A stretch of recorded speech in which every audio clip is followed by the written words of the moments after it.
Hey everybody, Economic Ninja here. I hope you're doing great. I want to talk to you today about natural gas, oil, and then obviously it will affect the price of gasoline and diesel at the pump.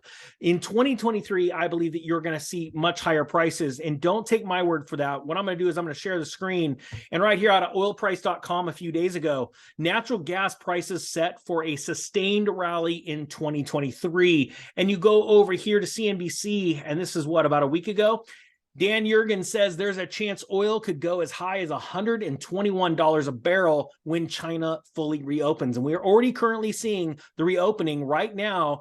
That's all over the news about China and them being locked down and now opening up, which means they're going to start using a lot more fossil fuel. The demand is going to go through the roof. And it's a demand that we have not seen in the last couple of years because there's been so much turmoil over there. So guys, I brought on Crypto Charts Joe to go through the technical analysis of both of these commodities so we could talk to you about them, show you what we believe is coming in 2023. And most importantly, if you want to learn about technical analysis or you want to learn how to trade micro future contracts much cheaper than the bigger contracts, check it out. I'll put a link to the class below. Joe, how are you doing? Oh, we're doing great. Happy New Year, and ready to get this thing going. All right, well, let's dive in. Which one do you want to start with, natural gas or oil? Let's look at the charts. Let's look at oil right quick. That's a lot of people's favorite. And as you can see, this is for I had that on there for our Patreon group. And, we like those three counts we talked about. And on the short side, 1, 2, 3, and then we had a move here that said, we're getting ready to go higher. And then we came up and before we knew the short, because we have this high pivot here and the 50 coming in, and then there was another indicator as well. But if you have two or more, that gives you an 83 to 87% odds probability percentage that is going to go in the direction, that you're thinking it is exactly what happened. And then we have two red candles down, one breakout, the last trading day of the year. And so it's all going to be contingent upon, the next few days, the next few days of this week, if we can get back up and over the 50 in this high pivot, and then this, halfway zone of this big leg down, because we have to take it out as well. And I'll say all that to say this is that again, we're looking at this, down, up, down. This is really what we want to put in, and you want W's, okay? W's are good. M is bad because you're gonna be rolling over. So even if we come up here and hit and pull back, as long as we don't take out this little, and I know I'm talking Greek here to a lot of people, but it'll all make sense when you see it play out. But if we do pull back again, we have two factors to help us. We have the 20 here, the blue moving average line, and this high pivot to help us secure some more price consolidation and then move higher. Okay. But what does the longer term outlook on oil look right now for you? Like, let's say the chart pulled back for a year. Okay. Okay. If the dollar remains weak, then yes, oil has a chance to, as well as all commodities, to move higher. Okay. Absolutely.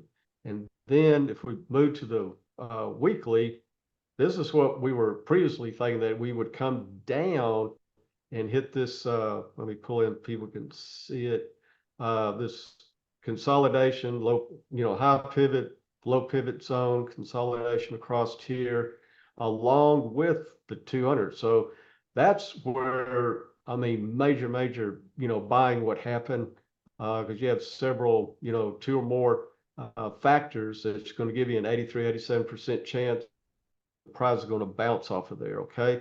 And also on the weekly, currently, we got to see all these weeks where we wicked up, sold off.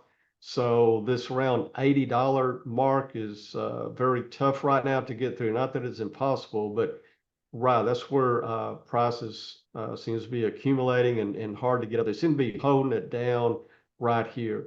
Okay. But so it looks like we could have some weaker price action before we see higher gains. Right. Okay. unless, of course, anything can pop off in the world, be honest with you, something Russia, Ukraine, China, whatever. And then also the dollar remains weaker or pulls back for different economic reasons, world event reasons. That, yeah, you're looking at oil completely, take off. This is originally, this is what we were looking at, pull back into the, 65, 66 price. This, what we're looking at is West Texas Intermediate, which is a good, barometer of oil, of the action of oil, price action of oil. And then, we can go from there. And so, yeah, so not to mix people up, what we're looking for, the main thing, if we can get up and over uh, the 50, basically just the 50. You just pull that up on your chart. 81, $82 would be even better. Close above that, maybe get another little pullback here, like this, run up, pull back, and then continue on. That would, because you need a couple of 3 days above a resistance or above a support, depending on which way you're going, to kind of confirm that price movement All right. and continue on. So let me ask you this. So obviously, if we see weaker prices before we see stronger prices, that's going to be great at the pump. What about natural gas? Because as we're going deeper into winter, that's the story about natural gas getting, more expensive. People are, shipping delays, things like that. What are we looking at with this? Okay, now the natural gas, we have it on the weekly. We kind of have this, let me take that off of there. Okay. A little bit of a, head and shoulders play here. As you can see, our measured move was 36% down once we broke this trend line. And as you can see, 36% down. We're about, let me see where that is. We're about, well, yeah, we're about 26 cents away from hitting our target. But I think they'll bring it on down to the 200 because we're over in an extended price range. And normally when that happens, it'll be sucked down to the 200 like a magnet. And then what's interesting, we have this blue dash line here. So we have two factors to give us, a high percentage that we can bounce from there, because this consolidation range here that was previous support, consolidation range here, and then we broke out. So it should be good support along with the 200. Okay. And then while we're here, something caught my eye over here. That's what's cool about charts, is that it's kind of like going back and checking somebody's Google, or what do they call it? I just had a brain Your freeze. past you're talking about? Yeah, yeah. Yeah. And right here you See can if see it they're on the right or chart. wrong. Yeah. Yeah, yeah. Your Google, your previous what you looked up history.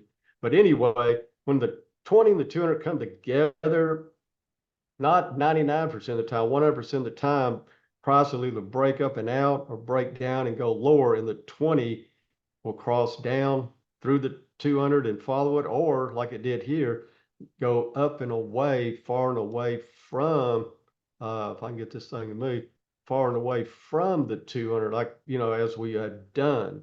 Okay. And then it'll come back to the 200. But anyway, there was the first scale in candle here.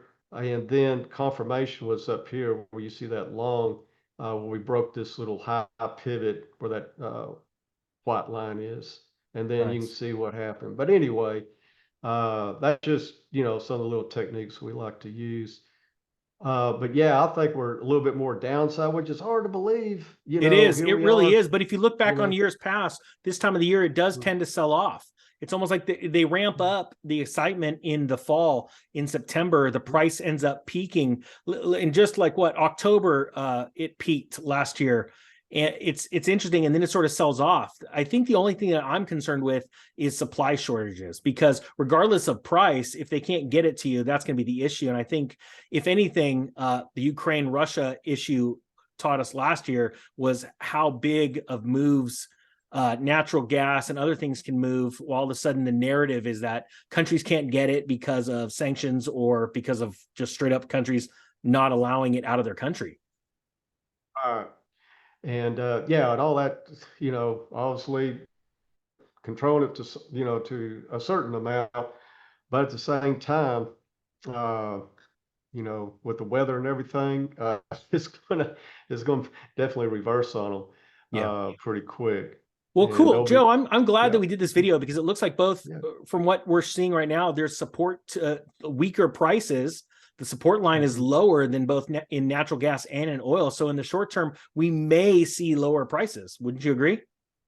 Right. Currently, yes. As crazy as that is, just you wouldn't think that, but Yep. that's exactly what we're dealing with now. Well, that's Yes. why I wanted to bring you on because, with all the rhetoric in the mainstream media about, energy crisis and all that kind of stuff. And I still believe that, countries like Saudi Arabia and other countries that are providing the oil and natural gas want to sell it at much higher prices.